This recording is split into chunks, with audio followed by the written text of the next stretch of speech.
अस्सलाम वालेकुम। आपका मेज़बान मोहम्मद रमज़ान व्लॉग चैनल से तमाम दोस्तों को खुशामदीद कहता है। तो मेरे भाई मेरे दोस्तों, आज हम एक अच्छी व्लॉग के सिलसिले में आज यहाँ एक हमारे दोस्त का फार्म है, पोल्ट्री फार्म है। वो गुज़श्ता तकरीबन कम व बेश 20 साल से ये काम कर रहा है और मुख्तलिफ़ किस्म के उसने चूज़े रखे, तजर्बात किए और अभी तक वो कामयाब जा रहा है। तो इस इलाके में जितने भी दोस्त थे, लोग थे, जिन्होंने को देखा देखी उन्होंने ये कारोबार शुरू किया, लेकिन बाद में वो फेल हो गए। उनको झटका ऐसा लगा कि वो सारे फेल हो गए। मैंने भी इस भाई को देखकर 2004 में एक छोटा सा फार्म बनाया था 1000 चूज़ों का।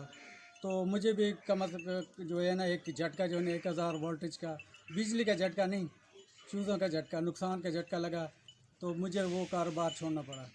तो आज हम इकबाल खान खटर साहब जो हैं, चक नंबर 53 टनार जानिया से उनका ताल्लुक़ है, उनसे वो आइडियाज़ लेंगे कि जिनसे अगर आप कारोबार करना चाहते हैं, अगर आपको इस फील्ड में आना चाहते हैं, अगर इस फील्ड में अपनी सरमायाकारी आप करना चाहते हैं, तो हम उनसे टिप्स लेंगे, क्योंकि उसने पहले जो काम किया हुआ है उसका भी तजर्बा है। आजकल वो देसी फार्म का जो उसने फार्म बनाया हुआ है उसका भी तजर्बा है, साथ उसने शीप फार्म भी बनाया हुआ है। तो उनसे मुख्तलिफ़ किस्म के जब हम टिप्स लेंगे, जिससे आपको भी फ़ायदा होगा और आप आगे जो कारोबार अगर आप ये करना चाहते हैं तो उनके जो टिप्स होंगे उनसे आप फ़ायदा उठाएंगे। अस्सलाम वालेकुम। ये हमारे दोस्त हैं इकबाल खान खटक साहब, पठान फैमिली से इसका ताल्लुक़ है। हालांकि ये जो कारोबार जो होता है ये तो हमेशा जो है ना दूसरी कौमें जो है करती है, लेकिन खटक फैमिली और ये कारोबार ये थोड़ा सा अजीब लगता होगा। लेकिन ये भाई हमारे दोस्त हैं, मेरे क्लास फेलो थे, मुझसे एक क्लास आगे थे। ये इन्होंने तकरीबन 8 से 10 साल सऊदी अरब में गुजारे। वहाँ से ये जो है ना अपनी टिप्स भेजते थे। यहाँ जो इसके जो बेटे थे और भाई थे वो काम करते थे, लेकिन क्राइसिस की वजह से वो दिल हार गया। अब ये वापस आ गया और उन्हें ये काम खुद संभाला है। तो इकबाल खटक साहब, क्या सऊदी अरब का पैसा, वो रियाल, वो डॉलर, और कहाँ आप यहाँ ये जो हम माहौल देख रहे हैं, क्या फ़र्क है, कैसे आप यहाँ वापस आ गए? अस्सलाम वालेकुम जी। पहली बात तो ये कि अपनी मिट्टी की खुशबू ये बहुत प्यारी होती है। मैंने बाहर तकरीबन 20 साल गुजारे हैं और 20 साल के बाद मैंने यही फ़ैसला किया कि अपने मुल्क वापस जाऊं और वहाँ पे कुछ अपना करूं। तो जो पहली बात मेरे जहन में आई थी वो यही थी कि मेरा अपना पोल्ट्री फार्म हो, अपना गोट फार्म हो। तो इस सिलसिले में मैंने अपना गोट फार्म बनाया, अपना पोल्ट्री फार्म बनाया और अल्हम्दुलिल्लाह क्राइसिस भी इस कारोबार में आते रहे हैं, क्योंकि पिछले साल जो था वो पोल्ट्री का बहुत लॉस का साल था। लेकिन मैंने हिम्मत नहीं हारी, क्योंकि वो सियाने कहते हैं कि अगर आपने किसी कारोबार में लॉस किया है तो आप कमाएंगे भी उसी कारोबार से। तो मैंने हिम्मत नहीं हारी। अल्हम्दुलिल्लाह अभी मेरा काम बहुत अच्छा जा रहा है। मैंने गोल्डन मिस्त्री का कारोबार शुरू किया हुआ है और ये दूसरा साल है कि बहुत अच्छा जा रहा है। अच्छा, आपने पहले ये जो दूसरा जो चूज़ों का काम था वो आपने किया, उसमें फ़ायदा था या नहीं था? देखो जी, मैंने पहले लेयर डाली थी। लेयर जो था वो पिछले साल बहुत ज़्यादा नुकसान दे गया। तो फिर मैंने गोल्डन मिस्री डाली। फिर मुझे ये कि मैंने अपनी हैचिंग भी शुरू कर ली। इनको बीटा रखे हुए हैं, अंडा रोज़ लेके जाते हैं, रोज़ बच्चे निकालते हैं, रोज़ उनको जो है ना लेके फार्म में आते हैं। तो सेल का काम भी हमारा साथ साथ चलता है, अंडा भी आता है और गोश्त का काम भी करते हैं। तो अल्हम्दुलिल्लाह बहुत अच्छा जा रहा है। अच्छा, ये जो पिछला साल था जिसमें तकरीबन ये जो आपकी जो पोल्ट्री इंडस्ट्री है इसने बहुत ज़्यादा नुकसान उठाया, आपका भी कोई इस पर असरात पड़े आपकी बहुत ज़्यादा पड़े हैं। मेरे पास भी लेयर थी और चूँकि ये हमारे जो फार्म है ये कच्चे फार्मों में शुमार होते हैं, गेज फार्म नहीं है। दूसरा जो है ना फार्म नहीं है, पक्के फार्म नहीं है। तो उसकी वजह से वो कहते हैं कि बड़ी मछली छोटी मछली को खा जाती है। तो हमें ये जो फीड फैक्ट्री वाले हैं, फीड फैक्ट्री मालिकान ने आम फार्मर का बहुत ज़्यादा नुकसान किया है, क्योंकि वो फीड भी बनाते हैं, अपने फार्मिंग भी करते हैं, फिर कोल्ड स्टोरेज भी बना लिए। तो पिछले साल इन्होंने ये किया कि अपना गर्मियों का अंडा जो था वो सब इन्होंने कोल्ड स्टोरेज में रख लिया और जब सर्दियाँ आईं तो सर्दियों में इन्होंने निकाला। आम रेट अगर 3200 रुपये था तो ये 2500 रुपये में अपना अंडा लेकर आ गए थे, जिससे आम फार्मर अपनी मौत आप मर गया। इस वजह से बहुत से फार्मर का नुकसान हुआ।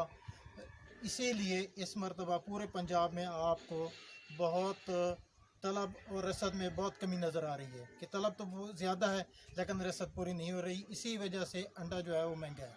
अच्छा, इस दफ़ा जो अभी सर्दियाँ शुरू नहीं हुई हैं अंडे का रेट पहले की नहीं तो थोड़ा सा ज़्यादा लग रहा है, तो क्या आपने इसके लिए कुछ तैयारी की है कि आप भी इस दफ़ा कुछ प्रॉफिट कर सकते हैं, या अभी तक आप उस नहीं, मराहल में? अल्हम्दुलिल्लाह जो नसीब में होता है वो तो मिलता रहता है, लेकिन चूँकि मुर्गी कम है, अंडा मार्केट में बहुत कम है, इसलिए अंडे का रेट ज़्यादा लग रहा है। इसी वजह फीड फैक्ट्री वालों ने भी पिछले 2-3 दिनों से 300 से 400 रुपए का इजाफा फिर कर दिया है, तो अंडा जाएगा, ऊपर जाएगा, बहुत ज़्यादा जाएगा। अच्छा, इस दफ़ा आपका क्या अंदाज़ा है कि ये अब सीज़न जब उरूज पर होगा, अंडा कितने तक का हम जैसे गरीबों को मिलेगा? यानी आप कह सकते हैं कि 15 रुपए तक जाएगा अंडा। चलो ठीक है। हाँ, 15 रुपए तक अंडा जाएगा, क्योंकि अभी सर्दियाँ शुरू नहीं हुई और 12 रुपए 13 रुपए में अंडा बिक रहा है। तो मेरा ये ख्याल है कि जब नया अंडा मार्केट में आएगा तो उस वक्त तक ये 15 रुपए तक पहुंच जाएगा। अच्छा, ये जो लोगों ने डाला हुआ है जून जुलाई में, जिन लोगों ने खेप डाली हुई है, तो वो अंडा दिसंबर और जनवरी में आएगा। अच्छा, आप हमें कुछ, जो हमारे दोस्त हैं जो ये कारोबार उनको शौक़ है, तो हमें अंदर से जो कुछ रिक्वायरमेंट होती हैं जो बिल्कुल, मैं आपको विज़िट करें।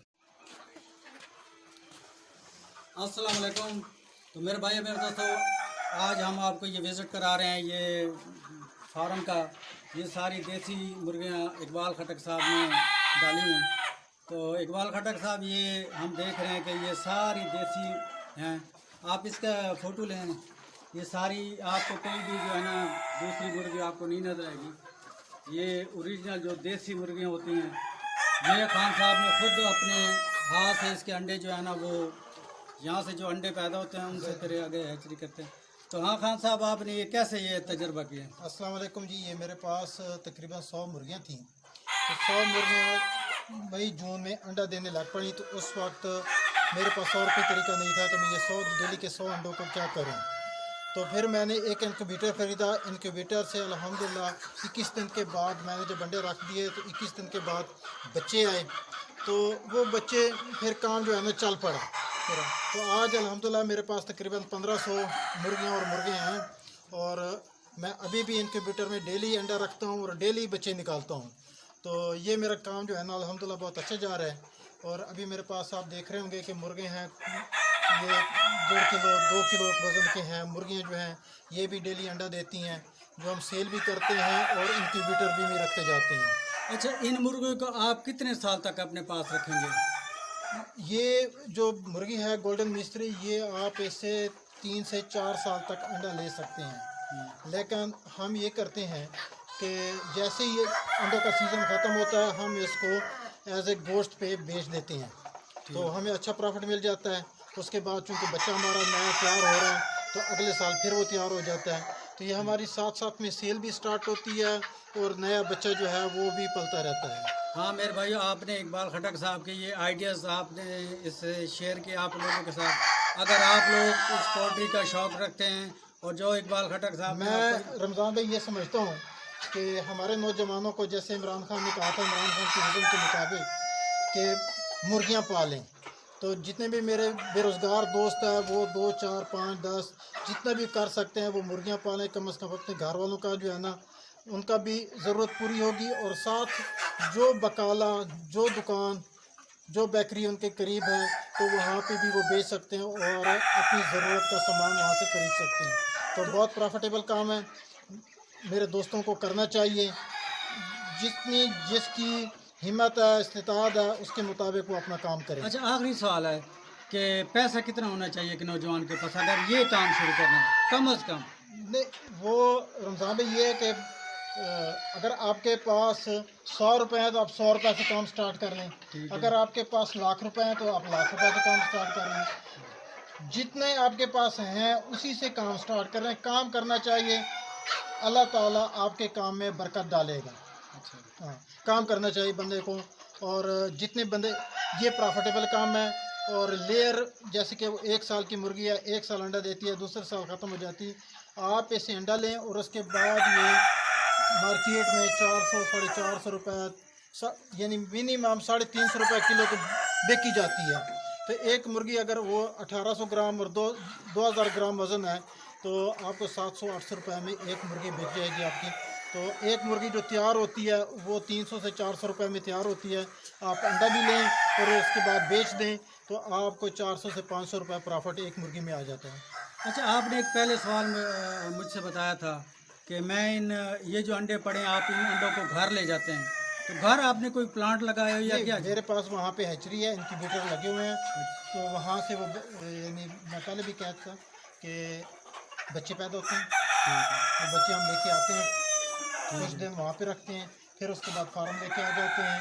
तो यूँ एक सिलसिला जो है ना वो चल पड़ा है। अच्छा, इसका मतलब है कि एक अगर 2 महीने का बच्चा है तो दूसरा जो खे पाएगा वो यानी कि 1 महीने का वो जी, फिर जी। आगे बढ़ते जी जाएंगे। जी, वो सिलसिला जो है ना वो जारी रहता है। अच्छा, आपकी ये जो आपने ये बनाई हुई इसमें अंडे हैं, आइए हम आपको दिखाते हैं। तो ये आप इसका ये फ़ोटो ले लें। ये मुर्गियाँ जो है ये अंडे दे रही हैं। कुछ मुर्गियों ने अंडे दिए हुए, कुछ बैठी हुई हैं।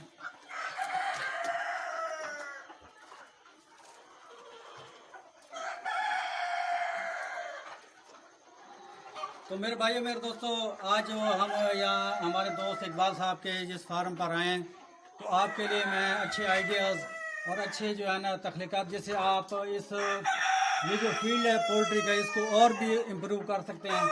अगर आपके पास पैसा अगर पास है तो इससे आप पैसा क्यों नहीं कमाते? नौकरियाँ का तो वैसे क्योंकि आजकल बहुत ज़्यादा कंपटीशन है, तो ज़्यादा जो कारोबार है उसमें प्रॉफिट ज़्यादा है। तो आप मेरी तो तमाम दोस्तों से रिक्वेस्ट होगी कि जो बेरोज़गार हैं वो इसी चीज़ में इंटरेस्ट लें और ज़्यादा से ज़्यादा फ़ायदा उठाएं। अल्लाह हाफ़िज़। पाकिस्तान।